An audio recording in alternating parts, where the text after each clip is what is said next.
دەستپێکە مەها هەفتان بە و پشتیرە دیکۆ UNHCR ئەو کۆمیسەریە بەلەندیا کۆچبەران یا پەنابەران یا نەتەوەین یەک بووی دەست سەکتۆرە پاقژیە بەردا بوو تێبیرەوە گەلێکی سەر ئاخفین زبل و گلێشە ناوە کامپانداژی ئەدی کەسێک تنەبوو کۆ کۆم بکەش بەرکۆ UN ئالیکاری نەتکرد ڕوودا و گەلێک جاران راپۆرت و دیبیت لەسەر vê بابەتê ئامادەکردن ئەم چوونە ناوە کامپان مەژ ناوە کامپاندا ئەو پرۆگرام سپێسیال راپۆرت چێکردن هەروەها گەلێک جاران ئالiyên پەیوەندیدار jî me anî bûne ser xetê me ev pirs wan kiribû çima UN alîkarî nake piştî pêda çûnan îro ew babet êdî çareser bû yanî hikûmetê girêbestek li gel kompanyeke paqijkirina gilêşê îmze kir û êdî wê her hefte du caran kamp ji zibil û ava kehrîzan were paqijkirin Helepçe Sadûn vîtiyek li ser vê mijarê amade kiriye.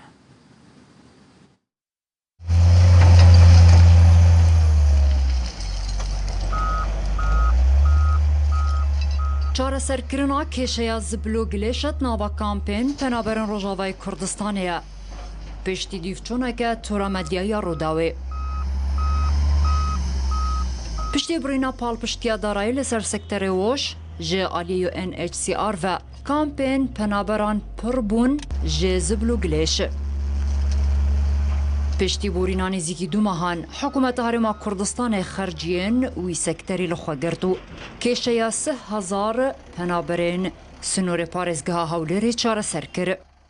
خودی بخودی گوحاوی تجی مون کاری بود دریا حوشیره هری تش خودی باور کرد اری والله ایوه جماعت بز هاوینا اف قشول کیشه بشایه اف غرادک اف طب قشول کی پطاطا اف قری جمالی بینجی هات ما تبکی نکی بینجی ولی هاوینا كيف خوشنجي الموضوع إيرو حلبوي وفاي ما شاء الله زبالة هاتن قشيد باقش دكن كمبامة وإن شاء الله أم كيف خوشنجي أوي قال لك موضوعي دجي حلب بي سپاسیا چه کسی گو آری کاری مرکزیش بخاطر و مرحله زباله واناکه و بتایبت قناطار و داو و چه کسی گو پیورابوی و موضوع هانی که اسپاسیاوی تمامیت کم اویکو آمد رسیجی خوزی حلب بانا آمد رسیجی حلب بانا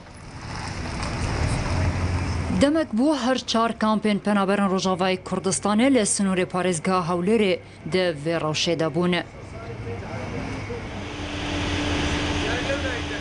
Lê niha ew kêşe çareser bû. Ev helmeta ev rû me dest pê kir li her çar kempa ev helmetek dê bîtin ku bîdaetê ew zibl û xaşakê ve çendîn heyvin nava kempa damay piştî hingî dê dest pê kirin ku projeyeke yanî heftê du cara ava giran û ziblê mala û dabînkirina ava paqij bi hemû penaberan. Yani wextê medyas bûye sebebeke ew hindî dengê van penaberana biginî te cihêtê berpirsiyar. Her gav hikûmeta herêmê palpiştî ava xelkane bûye teban. Bes medya jî rolê xwe dîte û divê spasiya wan jî bikin. Na hikûmetê girêbest li gel kompanyeke paqijkirina gilêş îmze kiriye û heftiyê wê du caran zibil û ava giran ji nava kampê rake. Kêşeya zibil û gilêş jê destpêka meha heftan ve li hemû kampên penaberên Rojavayê Kurdistanê serî hilda bû.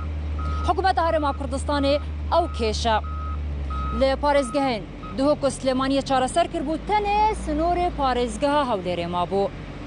Îro ew kêşe li Hewlêrê jî hat çareserkirin paqijkirin jê kampa Qoştepe dest pê bike piştre wê her sê kampên dîtir jî li xwe bigire.